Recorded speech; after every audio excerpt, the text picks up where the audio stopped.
Dear friends, मेरा नाम है अखंड प्रताप सिंह और स्वागत है आप लोगों का जीएस बाय अखंड के एक नए एपिसोड में।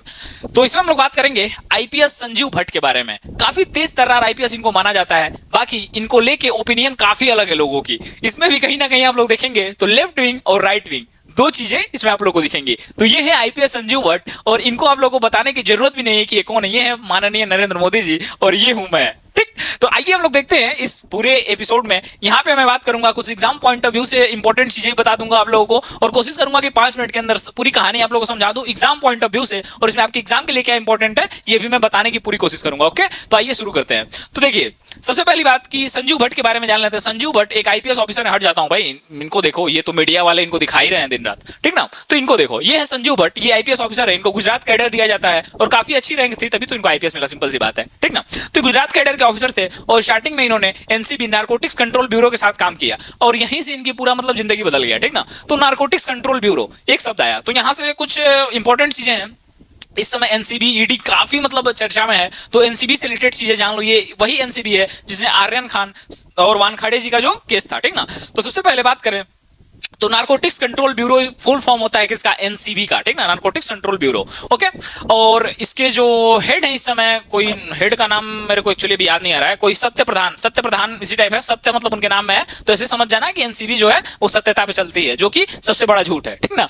और सबसे बड़ी बात है, ये क्वेश्चन इसे बन सकता है कि जो एनसीबी है, नारकोटिक्स कंट्रोल ब्यूरो, ये किसके अधीन में आती है? तो ये होम मिनिस्ट्री यानी कि गृह मंत्रालय के अधीन में ये काम करती है एनसीबी। और सेकंड क्वेश्चन क्या बन सकता है एनसीबी से? अगर आपको भी एनसीबी में भर्ती होना है तो यूपीएससी जो एग्जाम कंडक्ट कराता है उसके थ्रू आप भर्ती ले सकते हैं। कुछ डायरेक्ट वैकेंसी भी आती है, और अगर किसी से नहीं हो पाए तो एसएससी भी एग्जाम कराती है, जिससे आप नारकोटिक्स कंट्रोल ब्यूरो में जा सकते हैं, ठीक ना। और नारकोटिक्स कंट्रोल ब्यूरो राज्य पुलिस के साथ और केंद्र की पुलिस के साथ या फिर जो भी चीजें हैं उनको समन्वय की व्यवस्था करके ड्रग्स पे कंट्रोल करती है। अब जितने भी अफीम गांजा टाइप चीजें हुआ, पूरा नार्कोस वाला सीन है, ठीक ना। नार्कोस वेब सीरीज देखे हो?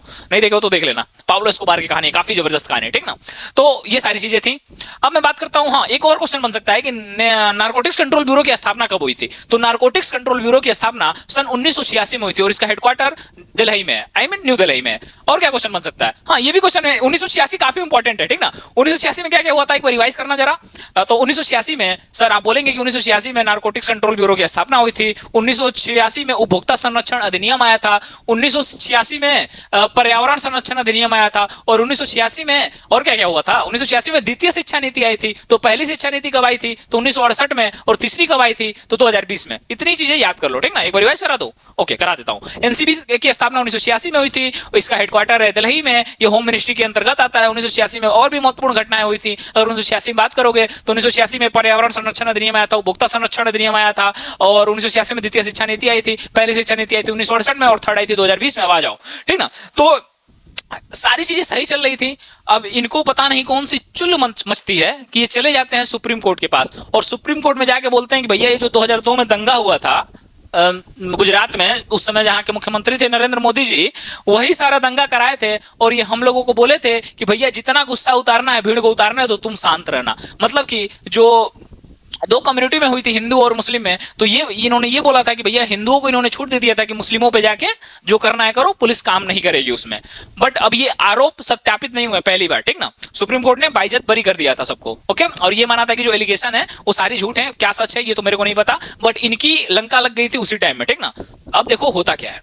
तो जब ये ले जाते हैं इस बात को, वहां पे पहुंचाते हैं कि भैया ये बात हुआ था, तो सेंट्रल जो लेवल की एजेंसीज हैं वो इनके पीछे पड़ जाती है, जो कि इस समय आप लोग देख सकते हैं कि सारी चीजें हो रही ना। ईडी हो गया, या फिर ईडी और क्या, ईडी का छापा पड़ रहा है, और सीबीआई और ईडी पीछे पड़ जा रहे हैं, उसी टाइप इनके भी पीछे पड़ गए थे सभी लोग, ओके। अब देखते हैं एक केस में इनको 29 साल पुराना केस था, 1990 का, मतलब 2002 के दंगों में जब आया जाकर सुप्रीम कोर्ट में बोलते हैं भैया मोदी जी जो है वही दंगा कराए हैं, तो 1990 के केस में इनको लपेटे में लिया जाता है, जहां पे कस्टोडियल डेथ हो गई थी किसकी? Prabhudas Vaisnai dies during treatment his brother lodges plaint against Bhatt and 6 other. मतलब कि जो जिसकी इन्होंने किसी को होता ना कस्टडी में लिया था, और कस्टडी में ही एक जो क्या नाम है इनका, प्रभुदास वैसनाई, ठीक ना, इनकी डेथ हो जाती है। और इनकी डेथ के बाद 1990 के बाद सन 2014 के बाद देखेंगे तो इस पे ट्रायल शुरू होता है, और ट्रायल में जो जज है वो इनको दोषी पाती है और बोलते हैं भैया तुमको उम्र कैद की सजा दी जाती है। ठीक, सोचो। और सबसे ये दिक्कत नहीं है कि सर इनको उम्र कैद की सजा दी गई, थोड़ी इनकी हरकतें भी थी वैसी। अभी मैं दिखाऊंगा इनके कुछ ट्वीट्स, तो आप डिसीजन करके कमेंट में बता दीजिएगा कि सही हुआ है गलत हुआ है, ठीक ना। बाकी जो है भाई है। ओके, तो देखिए इनको कस्टोडियल डेथ हो गई थी तो उस पर सजा दी गई थी। और अगर फिर बात करें हम लोग तो एक ड्रग केस था। ड्रग केस में ये माना जाता है कि एक गुजरात का व्यापारी था भैया, वो राजस्थान में होटल लेके रूम में था, तो ये माना गया कि उनका उसके साथ कुछ विवाद हो गया था इनका भट्ट साहब का। तो ये क्या किया, देखो पुलिस भी कैसे काम करती है सबको पता है, ठीक ना, और नेता कैसे काम करते हैं सबको पता है, और जो कोर्ट है वो किसका सुनती है ये भी सबको पता है, सबसे बड़ी चीज, ठीक ना, सबको सब पता है। तो उन सब डिसीजन को लेके बात करना, ठीक ना, कमेंट करना। ओके, तो ये क्या होता है कि भैया इनका एक झगड़ा हो जाता है बिजनेसमैन से। गुजरात के बिजनेसमैन आम तो होते नहीं है लोग, तो जाके राजस्थान में भैया मस्त पड़े रहते हैं। उस समय ये एनसीबी में थे। ओके, तो ये छापा मारते हैं पुलिस के साथ, और छापा मारने के बाद ये जाके वहां पे गुजरात के जो व्यापारी था जो कि राजस्थान में होटल के कमरे में था उसको पकड़ लेते हैं और बोलते हैं कि भैया तुम जो थे चरस गांजा लिए थे अपने पास में, ठीक ना।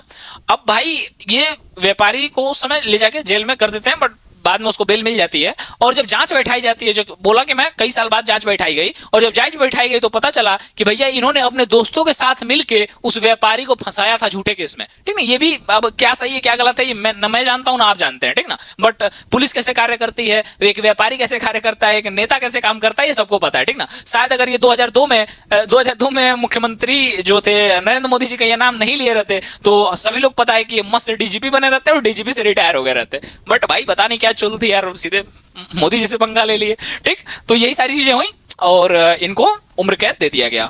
बाकी मतलब ये उतने भी अच्छे नहीं है, और वही मैंने बताया यहाँ पे देख सकते हैं कि आप 180 जो कस्टोडियल डेथ हुई है, मतलब 180 लोगों की कस्टडी में डेथ हो गई है, बट आज तक गुजरात में या फिर गुजरात के आसपास के क्षेत्रों में भी कहीं भी किसी को उम्र कैद नहीं, उम्र कैद तो छोड़ो यार, किसी को सजा तक नहीं दी गई थी आज तक कस्टडी डेथ के नाम पे, बट इनको भैया सीधे उम्र कैद की सजा कोर्ट ने सुना दिया है।